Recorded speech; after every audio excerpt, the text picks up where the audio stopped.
예수께서 무리가 자기를 예워서 하는 것을 보시고 건너편으로 가기를 명하시니라. 한 서기관이 나와 예수께 가리되 선생님이 어디로 가시든지 저는 따르리이다. 예수께서 이르시되 여우도 굴이 있고 공중에서도 거처가 있으되 인자는 머리 둘 곳이 없다 하시더라. 제자 중에 또 한 사람이 이르되 주여, 내가 먼저 가서 내 아버지를 장사하게 허락하옵소서. 예수께서 이르시되 죽은 자들이 그들의 죽은 자들을 장사하게 하고 너는 나를 따르라 하시니라. 아멘. 할렐루야. 네, 감사합니다. 고맙습니다. 사랑합니다. 행복합니다. 우리 사마리아 선교회가 여자 7명, 남자 7명, 참 숫자도 정확하게 참 맞춰서 이렇게 새벽에 귀한 찬양 감사하면서 다시 한번 박수 한번 해주시면 고맙겠습니다. 결혼한 지 40주년을 맞이하는 부부가 서로 이제 기념일을 지키고 있는데 그 순간에 요정이 딱 나타나서 40년 동안 사느라고 얼마나 고생했느냐고. 이런 부부가 만나서 40년 산다는 것도 기적입니다.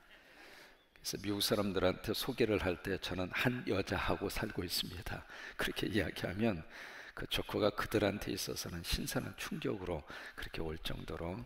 그래서 이제 40년 동안 사느라고 수고하셨습니다. 그러면서 요정이 당신들의 소원 하나씩 들어주겠다고. 그러니까 할머니가 먼저 이야기합니다. 저는요, 제 평생 소원이요, 세계 일주 여행 한번 하는 거예요. 이제 그러니까 요정이 알았다고 들어주겠다고 지팡이를 팍 흔드니까 세계 일주 여행할 수 있는 항공권에 탁 하고 나왔어요. 할머니가 싱글벙글했죠. 할아버지한테 묻습니다. 할아버지는 무슨 소원이 있느냐고. 이 할아버지가 말이죠, 주저없이 딱 하는 말이, 저는요 평생 소원이, 나이가 60이 된 할아버지인데 하는 말이, 평생 소원이 30년 젊은 여자하고 살고 싶다고. 하여튼 속은 다 보여. 그러냐고. 알았다고. 소원 들어주겠다고 지팡이를 팍 하니까 할아버지가, 60세 할아버지가 90세로 변해버렸어.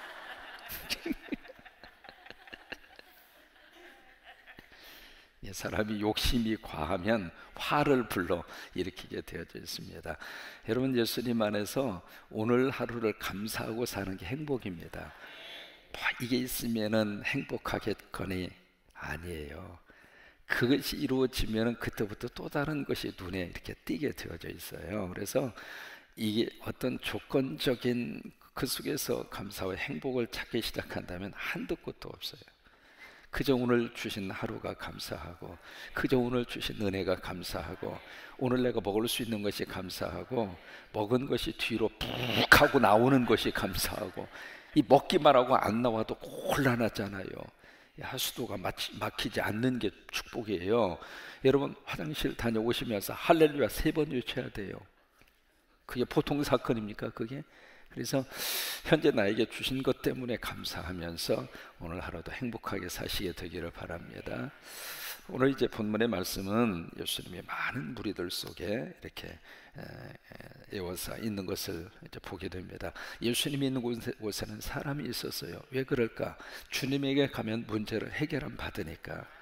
그러니까 주님을 만나면 역사가 나타나니까. 특별히 마태 8장과 9장은 치유의 역사가 집중되어져 있는 장이기 때문에 주님 만나면 치유받고, 주님 만나면 건강을 회복하고, 주님 만나면 역사가 나타나고, 그래서 이렇게 많은 사람들이 몰려들게 된 것이거든요. 근데 그 중에 서기관 한 사람이 예수님에게 질문을 던집니다. 성경에 여러분, 바리새인과 서기관 이름이 참 많이 나옵니다. 물론 이 바리새인, 서기관, 사두개파, 그 다음에 율법 학사, 이런 사람들은 그 당시에 있었던 유대 종교들의 종파 중에 하나입니다. 그런데 그것을 좀 영적으로 우리가 좀 해석을 해야 할 필요가 있습니다. 이 바리새라고 하는 것은 분리한다, 그 이야기거든요. 그래서 분리주의자, 그렇게도 이야기를 하는데, 그것을 영적으로 보면 이렇게도 해석이 가능해요. 예수 그리스도와 내가 분리된 사람. 그래서 바리새인 서기관들을 예수님이 얼마나 나무라는지 몰라요. 회칠한 무덤 같다고 그러면서 외식하는 자들이라고. 여러분, 외식은 밖에서 밥 먹는 게 외식이 아니라 나와 예수 그리스도가 떨어져 있는 사람, 다시 말해서 내 속에 그리스도가 없는 사람, 그러니까 예수님을 밖에서 찾는 사람, 그 사람을 의식하는 사람이다, 그렇게 이야기하는 거거든요. 그러니까 바리새인 이 사두개파 서기관들에게 이 의식하는 자들아, 그렇게 말씀하시는 이유가 바로 거기에 있어요. 그래서 예수님과 내가 자꾸 분리를 시키는 거예요. 여러분, 하나로 사는 게 복이거든요. 부부가 하나로 사는 게 복이고, 따로 국밥이 되면 안 돼요. 서로 같이 한 몸 되어 사는 게 축복이잖아요. 그런 것처럼 예수 그리스도와 내가 하나로 사는 것이 복이에요. 근데 이 바리새파 사람들은 자꾸 예수님과 내가 구별이 된단 말이죠. 또 이 서기관들은 누구냐면 율법학자거든요. 특별히 말씀을 기록하는 사람들이에요. 그래서 이 서기관 수준의 믿음은 어떤 믿음이냐면 말씀을 기록하는 수준에서 끝나요. 말씀이 내 속에 기록이 돼야지, 말씀이 다른 곳에 기록하고 끝나면 안 되잖아요. 그러니까 이 서기관 같은 수준의 믿음은 그저 말씀과 내가 찾고, 말씀은 말씀이고 나는 나고, 이게 참 위험한 신앙입니다. 교회 안에서 다른 이야기가 쭉 이야기하다가도 성경에서 딱 제시하면 모두가 아멘 해야 교회입니다. 여러분 인정하시면 아멘. 어떤 의견을 이야기한다 할지라도 하나님 말씀 근거해서 말씀이 이렇습니다 그러면 목사고 장로고 안수집사고 권사고 집사고 할 거 없이 말씀 앞에는 무조건 아멘, 그래야 제대로 된 교회지. 근데 한참 회의하다가 말씀을 딱 제시하면 그 말씀은 말씀이고요, 이거 완전히 그냥 말세 중에 말세지. 그런 식으로 이야기하는 사람이 누군가? 죄송해요, 목사예요. 무슨 회의를 하다가 하나님 말씀의 근거를 놓고 딱 제시하면 그 말씀 앞에 모두가 다 내 의견을 놓고, 하나님 말씀이 그렇다면 그렇게 가야 그게 살아있는 교회고 살아있는 목사고 살아있는 성도지, 그냥 말씀은 말씀이고 현실은 현실입니다. 이게 어디서 나온 이상한 신앙의 그 쓰레기예요 이게 지금. 왜 그런가? 그게 예수님의 책망한 믿음의 모습이에요. 자꾸 말씀과 나를 분리시키는 거예요. 이게 바리새파 사람들이고, 말씀을 그냥 기록한 수준에서 끝나버리고 마는 거예요. 그 말씀과 내가 하나가 안 돼 있는 상태, 그것이 바로 서기관이란 말이죠. 오늘 우리 교회가 바리새파 사람들이 되면 안 되고 서기관 신앙에서 머물러 있으면 안 됩니다. 말씀대로 움직이는 교회가 살아있는 교회고, 말씀대로 역사할, 말씀대로 목회하려고 하는 목사가 이 땅에 많이 나와야, 그래야 하나님의 교회가 살아있는 교회가 되고, 그래서 끊임없이 우리는 물어야 돼요. 하나님 말씀은 뭐라고 말씀하나? 그 속에서 답을 찾아야 되고, 그 속에서 어떤 길을 열어야 되고, 그 속에서 교회를 하나님의 말씀대로 교회가 되도록 함께 고민하고 말씀의 근거를 가지고 이야기를 하려고 하는 모습이 있어야, 그래야 교회가 교회다운 교회로 만들어 가게 될 것이고, 그렇잖아요. 그래서 계속 물어야 돼요. 의견 하나를 이야기하실 때에도 성경은 뭐라고 말씀하는 거예요? 내 의견은 이렇지만은 성경은 뭐라고 말씀하시는가? 그걸 물어야 되고, 그 속에서 뭔가 찾아놔야 되고, 그래서 그것을 근거로 목사님 성경이 이렇게 말씀하시니까 우리도 이렇게 합시다. 여러분, 이 새벽 기도가 생긴 것이 바로 그거잖아요. 조만식 장로님하고 그 삼경교회에 있었던 장로님하고 성경을 읽다가 마가 1장 35절 말씀을 딱 읽으면서 새벽에 예수께서 일어나 한적한 곳으로 가사 거기서 기도하시더니, 그 말씀을 읽으면서 목사님하고 장로님하고 마음이 딱 하나가 된 거예요. 그래서 목사하고 장로가 하나가 돼서, 장로님 성경을 읽다가 보니까 예수님이 새벽에 일어나셨네요. 그러면 장로님 우리도 새벽에 일어납시다. 그러니까 장로님이 아 그래요 목사님? 아 하나님 말씀이 그랬으면 그래야죠. 이렇게 시작이 된 거예요. 이게 내가 만든 게 아니고 어떤 목사님 그래요. 새벽 기도만 없으면 목회할 만한데 말이야. 어떤 놈이 만들어가지고 말이야 이렇게 생고생을 시키느냐고. 어떤 놈이 아니요, 성경에 기록이 돼 있는 거지. 그래서 이제 목사하고 장로가 하나가 된 거예요. 여러분, 그럴 때 목사 장로가 하나가 돼야 축복이 되는 거예요. 다른 것으로 하나가 되는 것이 아니라 하나님 말씀에 하나가 될 때 소망이 있는 거예요. 그래서 목사님하고 장로님하고 새벽에 일어나서 기도한 거예요. 근데 교인들은 눈치가 8.5단이잖아요 이 목사하고 장로가 무슨 짓을 하냐 이거 이 새벽에. 그래서 몰래 와서 딱 보니까 세상에 몰래 교회당 들어가더니 몰래 가서 예배드리고 기도하고 보니까 은혜를 엄청나게 받는 거예요. 그래서 지네들만 말이야 하나님 복 받냐 말이야, 우리도 같이 받자 해가지고 이렇게 나왔대요. 그런데 한국 교인들은 옆에 있는 교회가 잘 되면 배가 아파요, 안 아파요? 배 아파. 하나님이 주신 은사요.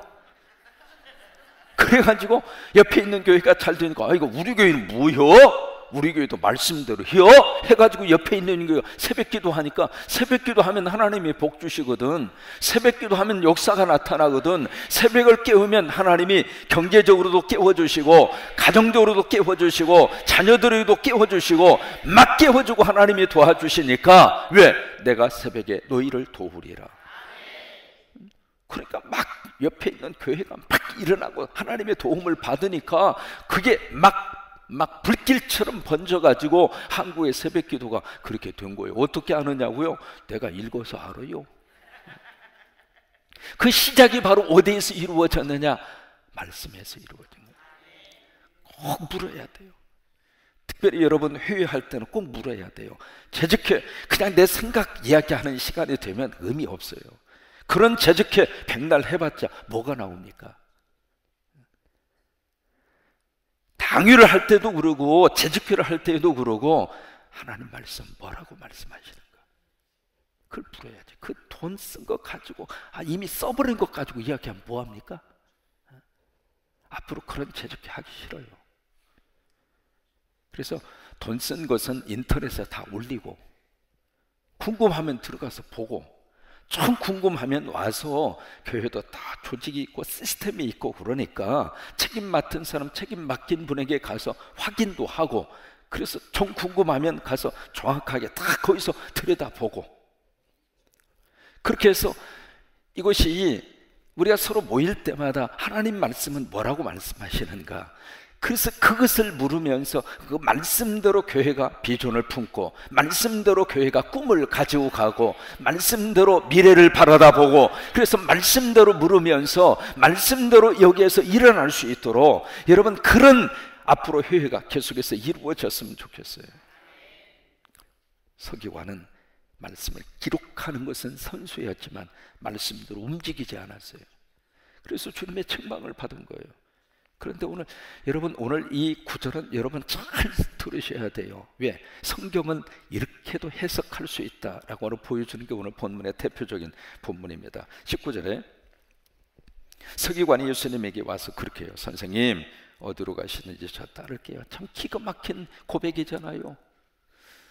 이런 교인이 있으면 얼마나 좋아요. 목사님 가는 곳에 나도 가고, 와 세상에 목사님 무릎 꿇는 곳에 나도 무릎을 꿇고, 얼마나 감동입니까? 그러니까 지금 서기관이 와서 예수님에게 예수님 어디로 가시든지 제가 따르겠습니다. 그러면 우리 같으면 아멘 할렐루야 어서 와 이렇게 할 것 같은데, 그 다음에 뭐라고 예수님의 말씀을 하시는가? 20절에 시작. 예수께서 이르시되 여우도 굴이 있고 공중의 새도 거처가 있으되 인자는 머리 둘 곳이 없다 하시다. 왜 이 말씀을 하실까? 그래서 이걸 첫 번째 딱 읽을 때에 예수님 어디 가서 거처가 없구나, 주무실 데가 없구나 그렇게 생각하거든요. 그것은 가장 초보적인 말씀의 이해 단계, 유치원 수준입니다. 근데 우리가 성경을 유치원 수준으로 성경을 읽고 끝나는 경우들이 너무 많아요. 성경을 들여다보는데 내가 가지고 있는 안경 가지고만 보고 있는 거예요. 그래서 여러분 말씀을 잘 해석하는 사람을 만나야 될 필요가 있습니다. 말씀의 깊이 속에 들어가는 설교자를 만나야 될 책임이 바로 여러분들에게도 있는 거예요. 왜? 아무데나 가서 말씀이라고 해서 다 들으려고 그러니까 말씀을 이렇게 해석하고 말씀을 듣는, 말씀을 이렇게 풀어가는 단계가 있어요.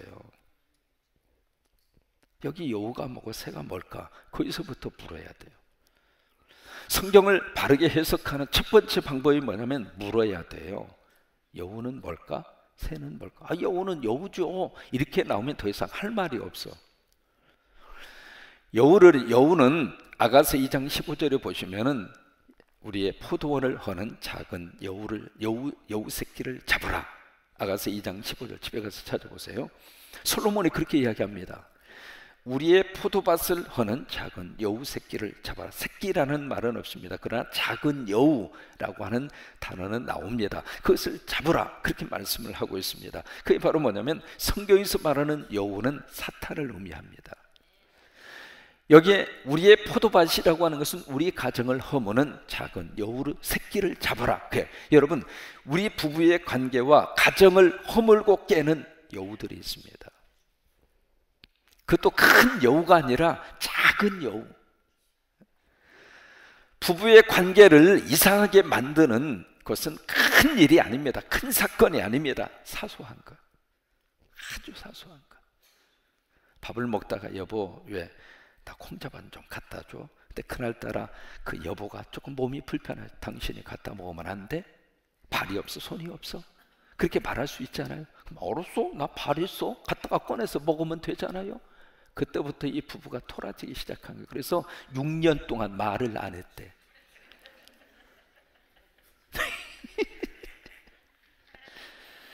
그래서 서로 불편하면 쪽지를 써서 나 몇 시에 나갔음, 몇 시에 들어옴. 그런 부부가 여기는 없는데 다른 데는 손참이 있어. 그 콩자반이 뭐라고? 먹을 수도 있고 안 먹을 수도 있고 그러잖아요. 그런데 인간은 가장 가까운 사람이 가장 멀어질 수 있다고 하는 것을 기억하고 살아야 돼요. 그래서 친할수록 인격적인 대우를 해줘야 돼요. 함부로 무시하면 친하기 때문에 이해하고 넘어가는 것이 아니라 친하기 때문에 인격적인 상처의 깊이가 더 커지는 거예요. 함부로 말하고 함부로 대하고 그러면 안 돼요. 작은 여우입니다. 그 콩자반이라고 하는 거 작은 여우잖아요. 근데 그 작은 여우가 그 부부의 관계를 6년 동안 시베리아 벌판처럼 만들어버린 거예요. 근데 그 잡아내야 돼요. 성경에서 여우는 바로 사탄을 의미하거든요. 근데 여우도 굴이 있고, 그 이야기는 여기 굴이라고 하는 것은 인간을 의미합니다. 가정도 우리가 살아있는 영을 가지고 예수의 그리스도의 영을 가지고 가정을 잘 세워가고, 그래서 예수 그리스도의 은혜 속에서 우리가 잘 하나님 앞에서 영광을 돌리도록. 그래서 가장 어렸을 때부터 말씀의 기초를 받지 않으면 이게